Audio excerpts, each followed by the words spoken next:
반갑습니다. 오늘부터 사도행전을 우리가 공부하게 되겠습니다.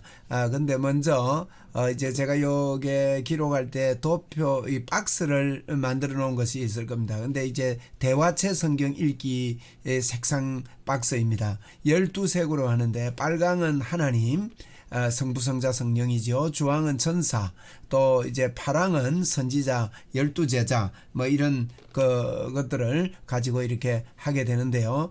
여기 이제 초록은 족장, 지도자, 장로, 연두색은요 남자 성도, 분홍은 여자 성도.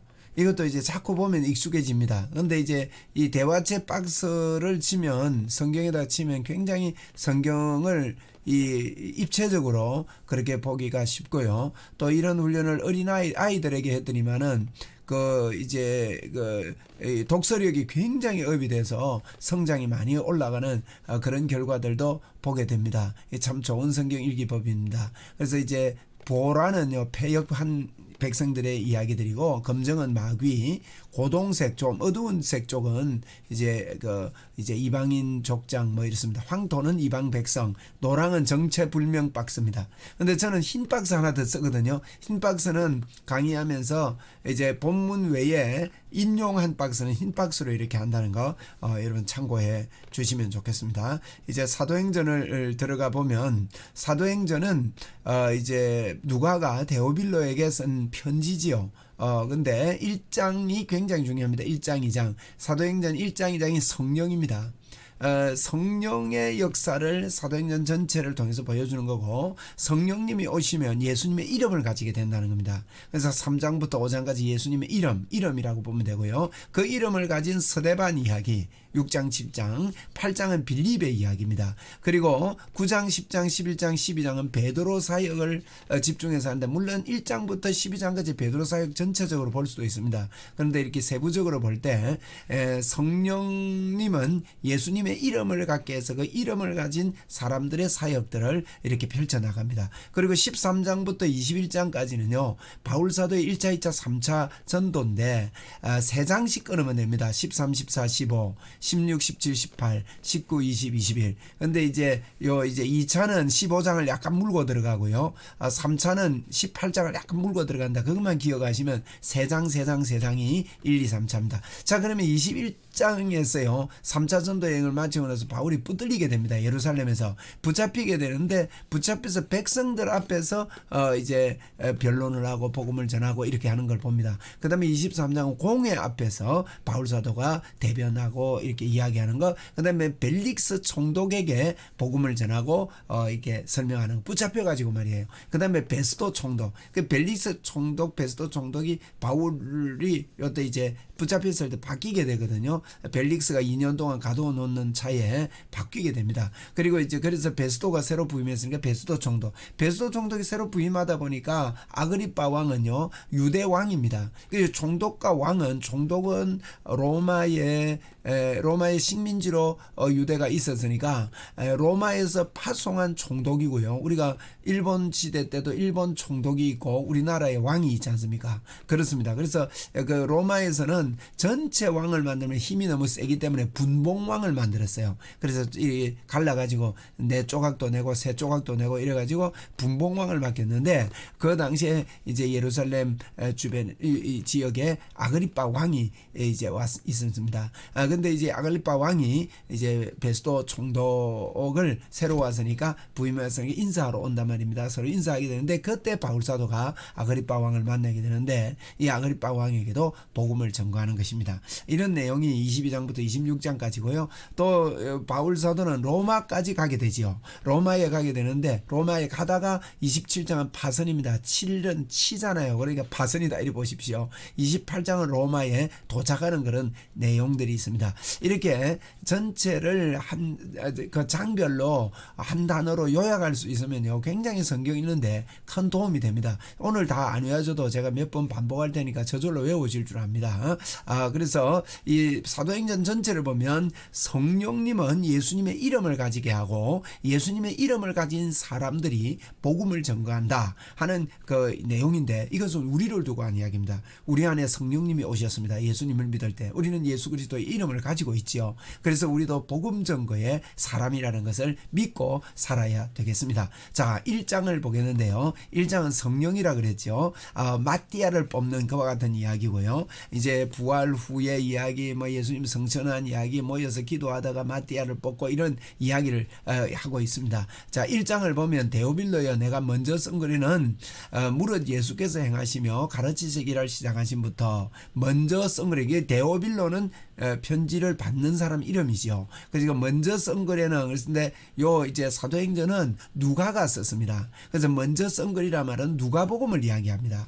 그래서 누가복음을 썼거든요. 그래서 누가복음을 이야기하는데, 누가가 내가 먼저 쓴 글에는 무릇 예수의 행하시며 가르치시기 시작함부터 그의 택하신 사도들에게 성령으로 명하시고 성천하시기까지, 그래서 예수님이 성천하시기까지 일을 먼저 쓴 글에는 기록을 했다, 이렇게 이야기합니다. 누가복음 1장 3절에 보면 그 모든 일을 근원부터 자세히 미루어 살핀 나도 데오빌로 갖고에게 차례대로 써보내는 것이 좋은 줄 아노니 라고 그렇게 데오빌로에게 누가복음도 썼습니다. 그러니까 이 바울 이 누가라는 사람이요, 데오빌로에게 집중적으로 복음을 누가복음도 써서 보내고 사도행전도 써서 보내고 하는 걸 볼 때 한 사람을 향한 그 양육과 또 집중함을 우리는 볼 수 있습니다. 우리도 전도하다 보면 그 전도했다고 끝내지 말고 한 사람에게 끝까지 집중해서 예수 그리스도를 만나게 하고 성령 충만하게 만들고, 혼자서도 기쁨으로 어떤 일이 있어도 흔들리지 않고 믿음으로 이렇게 세워질 수 있도록 그렇게 돕는 건 우리가 끝까지 감당해야 된다는 사실이죠. 한 사람을 위해서 이렇게 누가복음도 기록을 해서 보내고 또 사도행전도 기록해서 보냈다는 거 참 놀라운 일입니다. 그죠? 그래서 3절에 보면 그가 고난 받으신 후에, 예수님이 고난 받으신 후에 또한 그들에게 확실한 많은 증거로 친히 살아계심을 나타냈다는 겁니다. 고난 받으시다 말은 십자가에 죽으시고 또 이제 살아나셔서 살아계심을 나타냈는데, 며칠 동안요 40일 동안 그들에게 보이시며 하나님의 나라의 일을 말씀하셨다. 예수님은 부활하셔서 무슨 일을 하셨습니까? 하나님의 나라의 일을 말씀하신 것입니다. 하나님의 나라의 일은 하나님이 통치하시고 하나님께서 그 나라를 만들어 가시고 그 나라를 붙잡아 가시고 하는 내용을 이야기하는 것입니다. 그래서 1장 4절에 이제 사도와 함께 모이사 그들에게 분부하여 이르십니다. 예수님이 성천하시기 전에 뭐라고 하는가 하면 분부합니다. 사도와 함께 모여서 예루살렘을 떠나지 말고 내게 들은 바 아버지께 약속하신 것을 기다리라. 예루살렘 떠나지 말고 기다리라고 했다는 거예요. 그런 편지를 데오빌로에게 예수님께서 마지막 가시기 전에 예루살렘을 떠나지 말고 기다리라고 하셨습니다 하고 이제 편지를 써서 보내는 겁니다. 요한은 물로 세례를 베풀었으나 너희는 몇 날이 못되어 성령으로 세례를 받으리라. 그렇게 하셨다는 거예요. 예수님께서 성령으로 세례를, 그래서 예루살렘을 떠나지 말고 기다리서 성령을 받으라, 성령 세례를 받으라, 그렇게 말씀하셨다는 겁니다. 그러면 예루살렘을 떠나지 말라. 오늘날은 어떤 말로 우리가 받아들일 수 있겠습니까? 물론 그 이제 초대교회는 그 지역성을 이야기합니다. 예루살렘이라는 지역성을 말하는데, 그러면 오늘 우리가 예루살렘으로 가야 된다는 말입니까? 성령 받기 위해서? 그 말은 아닐 것입니다. 예루살렘을 떠나지 말고 내게 들은 바 성령을 기다리라, 이렇게 했는데 저는 이렇게도 볼 수 있다고 봅니다. 예루살렘은요 새 예루살렘이 있습니다. 요한계시록에 보면 어린 양의 신부를 너희에게 보이리라고 하나님께서요 그 새 예루살렘을 굉장히 아름답게 준비합니다. 12보석으로 꾸미고 막 아름답게 준비해가지고 어린 양의 신부를 너희에게 보이겠다고 했는데, 그 신부가 뭔지 아십니까? 하늘로부터 새 예루살렘이 내려오는 것입니다. 새 예루살렘이 바로 어린 양의 신부입니다. 우리가 어린 양의 신부잖아요. 우리 안에, 그러니까 예루살렘, 새 예루살렘으로 연관해서 우리가 볼 수 있다면 예루살렘을 떠나지 말고, 이것을 저는 이렇게 볼 수 있다고 봅니다. 또 저는 그렇게 봅니다. 그래서 예루살렘을 떠나지 말라 말은 우리가 새 예루살렘인데 우리 안에 오신 성령님을 인정하고 환영하고 모셔드림으로 그분에게 집중해서 그분으로 충만해라는 그런 충만해서 복음을 전거해라는 그런 말씀으로 그렇게 이해할 수 있을 것입니다. 그래서 그렇게 되면 예루살렘 떠나지 않으면 성령으로 세례를 받으리라 그랬거든요. 그러면 성령으로 세례를 받으리라 이 말은요 굉장히 우리에게 많은 학자들이 많은 그런 이야기를 하는데 성령 세례 뭐 성령 충만 성령 세례는 다르다 같다 뭐 이런 이야기를 많이 하는데 성경을 보십시다. 성령 세례 받으리라 해서 2장에서 오순절 다락방의 역사가 일어나면서 성령님이 내려왔을 때 2장 4절에는요 한번 보시면 2장 4절에 저희들이 볼 때 2장 4절에 그들이 다 성령의 충만함을 받고 성령이 말하게 하심을 따라 다른 언어로 이야기하기를 시작했다 그랬거든요. 그러니까 성령의 충만하심을 따라 그러니까 성령의 세례를 받으리라 그랬는데 2장 4절에서는 성령님이 오셨을 때 성령의 충만함을 받고 그렇게 표현되어 있습니다. 이걸 볼 때 성령으로 세례와 성령 충만은 같은 걸로 다룬 것 같아요. 같은 걸로. 근데 이제 뭐 많은 이제 성령 세례 두고 많은 논란이 있으니까 저는 그렇게 봅니다. 성경이 같다고 이야기하니까 왜냐면 성령 세례는요 밥티조라는 이제 원어니까 뭐 제가 원어를 잘 안 쓰려고 애를 쓰는데 밥티조라는 말은요 이게 이제 밥티조는 침례 이런 뜻입니다. 침례. 잠긴다는 거죠. 침례 잠긴다. 그런 뜻이고요. 이 성령으로 충만이라는 단어도 플레도라는 단어입니다. 플레도. 밥티조 플레도. 플레도는 또 뭔가 하면요. 가득히 차다, 충만하다 이런 의미예요. 그럼 보세요. 밥티조라는 말이 물에 빠지고 물에 들어가니까 물로 충만한 거잖아요. 물이 덮어 씌워진단 말이 밥티조. 우리가 성령 세례 이러니까 이제 좀 어렵게 느끼는지 몰라도 물에 완전히 잠기는 거, 성령으로 잠기는 걸 이야기하고 또 성령 충만이라는 플레도라는 말인데 이게 이제 성령이란 말이 거룩한 하기오 푸뉴마 이런 말이거든요. 하기오 푸뉴마의 이제 하기오 푸뉴마 플레도 이런 겁니다. 성령 충만이. 그래서 성령 충만이 이제 하기오 플레도 밥티조 그렇고요. 성령 세례는 뭐 아이고 미안합니다. 이게 이제 제가 원어를 하는 거는 그 의미가 그렇다는 거예요. 그러면 밥티조와 플레도가 같은 뜻인 것 같아요. 물에 잠기는 거고 충만한 거고요. 그래서 같이 하고 있는데 이걸 이제 성령 세례, 성령 충만 뭐 여러 가지로 이렇게 논란이 많이 있습니다. 그래서 너희가 예루살렘을 떠나지 말고 성령 세례를 받으라 그렇게 하셨다. 이렇게 지금 편지를 쓰고 있는 것입니다. 그래서 그 마태복음 3장 11절에도 요한이 세례 요한이 나는 너희에게 회개하기 위하여 물로 세례를 베풀거니와 내 뒤에 오시느니 예수님은 나보다 능력이 많으시니 나는 그의 신들매들기도 감당하지 못하겠노라. 그는 성령과 불로 너희에게 세례를 베푸실 것이요 그랬거든요. 예수님이 오셔서 하는 일이 성령으로 세례를 베푸실 것이다. 그런 말씀을 요한도 하셨습니다. 그래서 우리 예수님께서 내가 떠나면 이제 이 성령님이 오게 되는데 예루살렘을 떠나지 말고 이걸 기다리라 그랬습니다. 하고 이제 편지를 쓰는 것입니다. 그들이 모였을 때에요. 예수께 여쭈어 이르되 그 성령으로 세례받을 것이라고 이렇게 예수님은 성령님에 대해서 이야기하는데 우리 사람들의 관심은 자꾸 이제 이 세상의 관심이죠. 주께서 이스라엘 나라를 회복하시면 이 때니까 이런 질문을 하는 겁니다. 이렇게 하니 예수님이 말했습니다. 때와 시기는 아버지께서 자기의 권한에 두셨으니 너희가 알 바 아니요. 이게 참 중요한 이야기입니다. 우리가 참 그 성령의 충만함을 받기 위해서 자꾸 애를 써야 되는데 일어나는 여러 가지 현상들이 지금 이것 때입니까? 이거 해결할 때입니까? 뭐 국가가 이렇게 돼야 될 때입니까? 하는 이런 것들로 자칫 잘못하면 더 많이 자리를 차지하게 되지요. 그래서 마가복음 13장에서도요. 그러나 그 날과 그 때는 아무도 모르나니 하늘에 있는 천사도 아들도 모르고 아버지만 아시느니라. 이런 때를 알려고 하는 것은요. 하나님 우리 예수님께서 미리 그 때보다도 더 중요한 성령으로 붙들려서 하나님의 때가 있으니까 하나님의 때는 하나님께 맡겨라. 그런 의미입니다. 그래서 우리가 어떤 일이 벌어져도요, 저와 여러분은 성령으로 충만하도록 성령 세례를 받고 성령의 그 충만함 속으로 들어가는 저와 여러분이 꼭 되도록 해야 되겠습니다. 그래서 때와 기한을 아버지께 두셨다. 그리고 18절에 보니 오직 성령이 너희에게 임하심, 이걸 알아라는 거예요.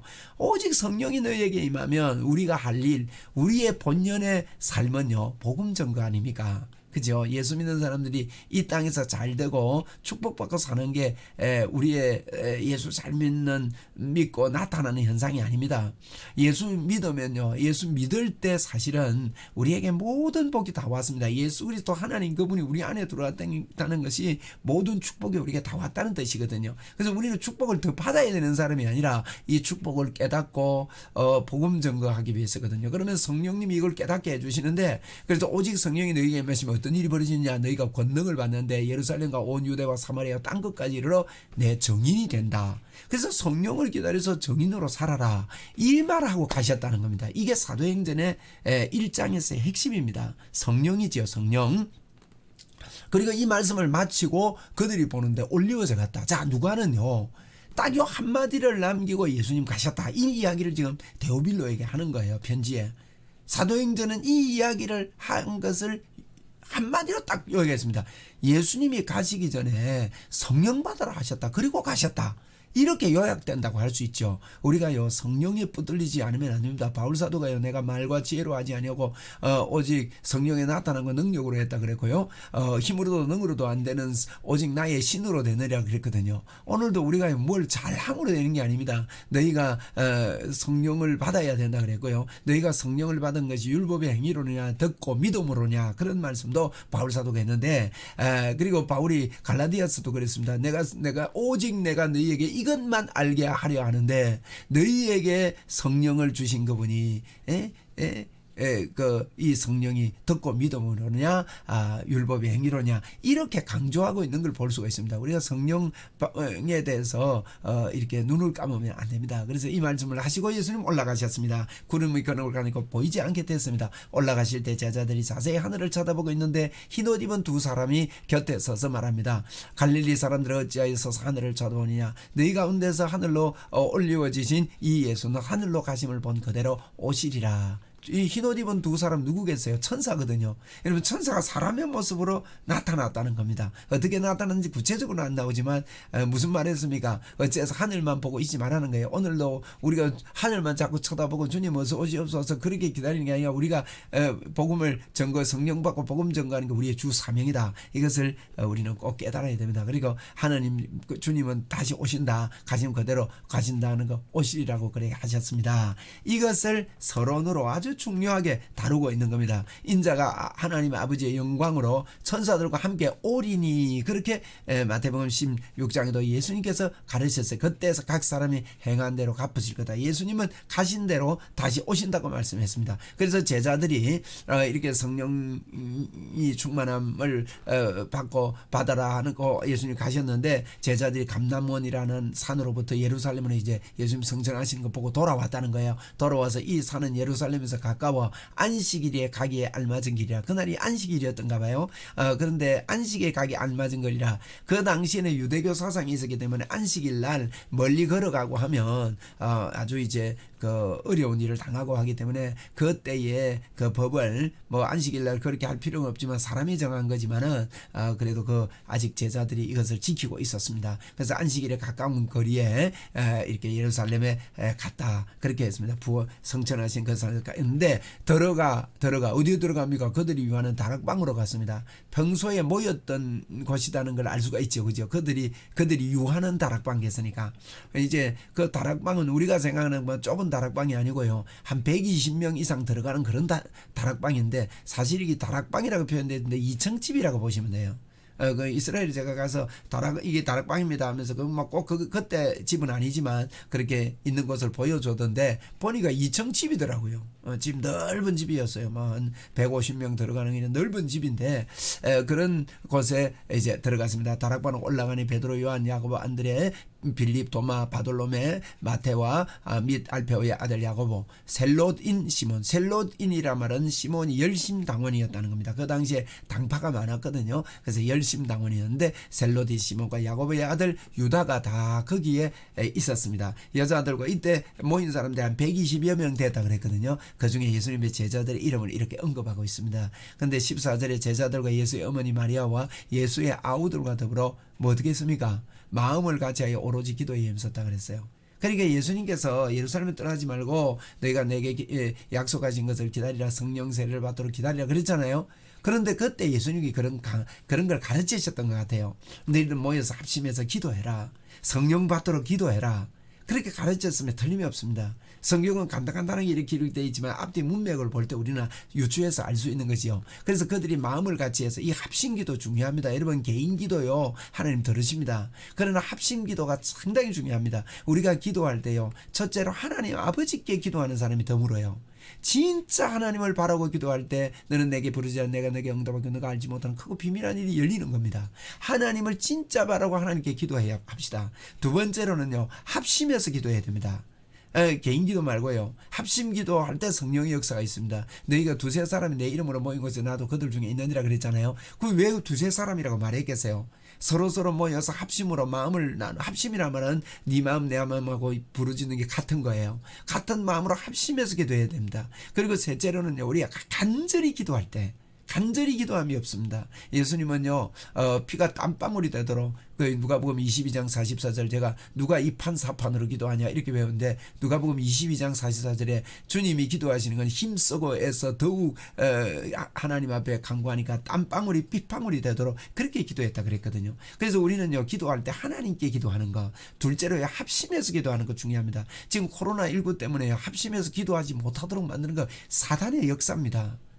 우리 정부에서도요 이 사람들은 모릅니다. 여러분 하나님의 지혜는요 세상 왕 중에 아무도 이 하나님의 지혜를 깨닫지 못했다고 고린도전서 1장에 이야기했거든요. 그러니까 이 세상 지혜는요 이 왕들이 모르는 거예요. 왕들이 모르는 아무도 깨닫지 못합니다. 그러나 하나님의 지혜는 유대인에게는 미련한 것이고 유대인은 그것을 무시하고 헬라인에게는 미련하게 보이지만 우리가 그러나 십자가에도는 우리에게는 하나님의 능력이 하나님의 지혜라 그랬지 않습니까? 이걸 아무도 못 깨달아요. 그래서 우리가 합심기도 중요합니다. 우리가 코로나19 시대라도요 합심기도 해야 됩니다. 하나님께 간절히 기도해야 됩니다. 정부의 이야기를 듣는 게 아닙니다. 우리는 정부는 정부의 할 일을 해야 되는 거고 우리는 우리의 할 일을 해야 되는 것이죠. 그래서 합심해서 기도하고 그 다음에 간절히 기도해야 됩니다. 그런 기도를 할 때 하나님, 그래서 여기 마음을 같이하여 오로지 기도에 힘썼단 말이 그 말입니다. 하나님께 우리도 기도합시다. 그러면 반드시 응답이 있습니다. 그래서 이들이 모여서 이런 예루살렘을 떠나지 말고 내게 기다리라 말이 바로 이 말입니다. 마음을 같이해서 오로지 기도에 힘쓰라 이 말이에요. 예루살렘을 떠나지 말고 분부한 거 성령 받도록 기다리라 이 말 무슨 말이라고요? 마음을 같이하여 오로지 기도에 힘쓰라는 겁니다. 여러분 기도하다가 성령의 경험을 하고 기도하다가 성령 체험을 하지 가만히 있는데 성령 체험하는 경우는 상당히 드물거든요. 정말 기도할 때 하나님의 역사가 있습니다. 우리 교회도 자꾸 기도를 많이 했습니다. 기도를 많이 하고 막 열심히 기도하고요. 어떤 데는 3시간도 하고 4시간도 하고 막 이런 기도에 불이 붙고 있는데 한 1년 반 정도 막 온 교인들이 10명이 기도회를 시작했다가 막 300명 이상이 모여서 기도하는 그런 불로 막 번져나가고 막 이런 일들이 있을 때요. 야, 놀라운 일이 있습니다. 성령의 역사를 말미암아요. 표적과 기사가 그저 저절로 일어나더라고요. 그거 참 희한해요. 저절로 일어나 들어오는데요. 소경이 눈을 뜨는 일이 있고 귀가 안 들리면 귀가 열리고요. 수백 가지의 기적이 일어나니 표적은요 표시라는 말이거든요. 우리가 술을 먹으면 술 먹는 표시 나듯이 예수 믿으면 예수 믿는 표시가 나는 게 표적입니다. 그래서 우리가 이렇게요 간절히 기도할 때 성령의 역사가 있는 것이죠. 이렇게 간절히 그 모인 수가 약 120명이나 되더라. 그때에 베드로가 그 형제 가운데 일어나 이르되 형제들아 이들이요 이 기도만 한 게 아닙니다. 이 베드로가 지금 이 뒤에 하는 이야기를 들어보면요 굉장한 이야기를 하는 거예요. 구약을 이해하고 있었고요. 예언을 이야기하고 있었고 지금 우리가 벌어지는 이 상황이 무슨 상황인지를 파악하고 이해를 하고 있다는 걸 볼 때 너무나도 놀라운 사실입니다. 1장 16절에 형제들아 성령이 다윗의 입을 가서 예수 잡는 자들의 길잡이가 된 유다를 가리켜 유다가 목매 죽었잖아요. 예수님 팔고 가룟 유다 말이에요. 그런데 그걸 가리켜 미리 성경에 이야기한 것을 그들은 이해를 하고 있었습니다. 베드로가. 참 대단하죠. 베드로가 무식한 사람이 아닙니다. 성경을 잘 알았습니다. 이러면 말씀과 기도가 병행될 때 능력이 되거든요. 그래가지고 이 이야기하는 게 우리는 뭐 근황 성경을 읽지만 이거 구약에 인용하는 거거든요. 그러니까 이게 굉장한 이야기를 지금 하는 겁니다. 지금 우리가 당하고 있고 우리가 처해 있는 이 상황이요. 하나님이 우리를 인도하시고 그 자리에 지금 우리가 있다는 걸 이야기하는 거예요. 그래서 유다를 가리켜 미리 성경의 말씀이 응했다는 거예요. 마땅하도다. 성경이 응하는 건 마땅하잖아요. 이 사람이 본래 우리 수 가운데 참여의 직무의 한 부분을 맡은 자입니다. 12제자였다는 거죠. 이 사람이 불의의 삭스로 밭을 사고 후에 몸이 곤두박질하여 배가 터져 창자가 흘러나온지라. 이렇게 목매어 죽어서 떨어졌단 말이에요. 이 일을 예루살렘에 사는 모든 사람이 알려져 그들의 말로는 그 밭을 아겔다마라 하는 하니 이는 피밭이라는 뜻이라. 그렇습니다. 마태복음 27장에 보면요. 유다는 은을 성소에 집어 던지고요. 물러가 스스로 목매어 죽인지라 대제사장이 그 은을 거두어 이르되 이것을 피값이라는 거죠. 그래서 성전고에 넣어두면 옳지 않다. 어느 나이에 이것을 토기장이의 밭을 사서 그 나그네의 묘지를 삼았으니 그러므로 오늘날까지 그것을 피밭이라 일컬었다는 겁니다. 아켈다마 피밭이라는 거죠. 그 피밭이라고 했는데 시편에 기록하였으되 그래서 시편을 인용하면서 그의 거처를 황폐하게 하시며 거기에 거하는 자가 없게 하소서 피밭이 됐다는 거죠. 그 시편 69편 25절이라고 하였고 또 이르되 그의 직분을 타인이 취하게 하소서 시편 109편 8절에 타인이 취하게 하소서 이것까지 알았다는 거예요. 그래서 그들은 기도만 한 게 아니라 하나님이 뭘 원했는가를 말씀에서 가져왔어요. 여러분 말씀과 기도로 거룩해지거든요. 그래서 사도행전 1장에서 굉장한 메시지를 우리 하고 있습니다. 성령의 사람은요 말씀과 기도의 사람이에요. 그래서 말씀을 보고 그 직분을 타인에게 취하게 하셔서 이걸 이렇게 했습니다. 피밭이라는 것 성취되고 타인에게 취하게 했으니까 뭘 어쩌면 이름으로 요한의 세례부터 우리 가운데 올려져 가신 날께 주 예수께서 우리 가운데 출입하실 때에 항상 우리와 함께 다니던 사람 중에 하나를 세워서 타인에게 취하자는 거예요. 우리와 더불어 예수님의 부활하심을 증언할 사람이 되게 하여야 하리라. 12제자 중에 한 명 없어졌으니까 다 타인을 취해서 그렇게 해라고 시편 기자가 말했으니까 우리 다른 사람을 세워서 하나를 세워서 우리와 더불어 예수님의 부활을 정언하는 사람. 세우는 목적이 뭡니까? 이러면 우리 세우는 목적 분명히 합시다. 부활을 정언할 사람을 하나를 세우자는 거예요. 타인을 취하자는 거예요. 성경에 그러니까 이게 성경 따라 하면서 기도를 하는 겁니다. 그러면 기도만 하는 게 아니라 성경에 있는 것들을 묵상하고 기도하고 그러면서 그들이 기도하면서 그들이 두 사람을 세우니 하나는 바사바라고 하고요. 이 바사바라는 사람이 바사바라고 하나는 마띠아라는 사람이거든요. 그 별명이 유수도라고 하는 그 요셉이요. 하나는 마띠아라고 해요. 누가 뽑혔나요? 마띠아가 뽑혔거든요. 바사바는 이때 12제자로 후보는 들어가지만 떨어졌어요. 근데요, 저는 여기서 또 한 가지 봅니다. 떨어졌어도 낙심하지 않아요. 바사바라는 사람이요, 나중에 사도행전 15장에 보면 예루살렘 교회에서요, 굉장히 중추적인 역할을 하고 심부름에 신임을 얻습니다. 예루살렘 공회가 모였을 때 사도행전 15장 22절 이에 사도와 장로와 온 교회가 그 중에 사람들을 택하여 바울과 바나바와 함께 안디옥으로 보내기로 결정하였으니 곧 형제 중에 인도자인 누구예요? 바사바라 하는 유다와 이 바사바가 유다입니다. 유다. 나중에 유다가 이제 나중에 예루살렘으로 올라와서 참 충성된 또 일꾼으로 계속합니다. 유다와 실라를 그러는데 실라는 그 안디옥 교회에 남아가지고 전도 여행에 같이 합세해서 가게 되죠. 2차 전도 여행에. 그래서 이제 바사바라는 사람 떨어졌지만 제자의 후보로 들어갔지만 떨어져도 마음이 상하지 않고 끝까지 잘 섬겼구나 하는 걸 우리는 성경을 통해서 이렇게 참고로 볼 수 있습니다. 24절입니다. 그들이 기도하여 이르되 보세요. 말씀을 잘 이해하고 우리의 시대 상황 지금 말씀을 붙잡고 우리가 지금 뭘 해야 되는지 이런 것들을 파악했다는 거예요. 초대교회. 참 놀랍죠, 그죠? 그래서 기도하여 이르되 무사람의 마음을 아시는 주여 이 두 사람 중에 누가 주님께 택하신 바 되어 봉사와 및 사도의 직무를 대신할 자인지 보이시옵소서 이렇게 기도했다는 거예요. 그리고 유다는 이 직무를 버리고 제 곳으로 갔습니다. 타인을 취하여 우리가 뽑습니다. 하나님 앞에 이렇게 기도를 하고 제비를 뽑으니 마띠아를 얻으니 그가 11사도의 수에 들어가니라. 이렇게 마치고 있습니다. 참 놀라운 하나님의 말씀입니다. 여러분 다음 시간에 또 뵙겠습니다. 감사합니다.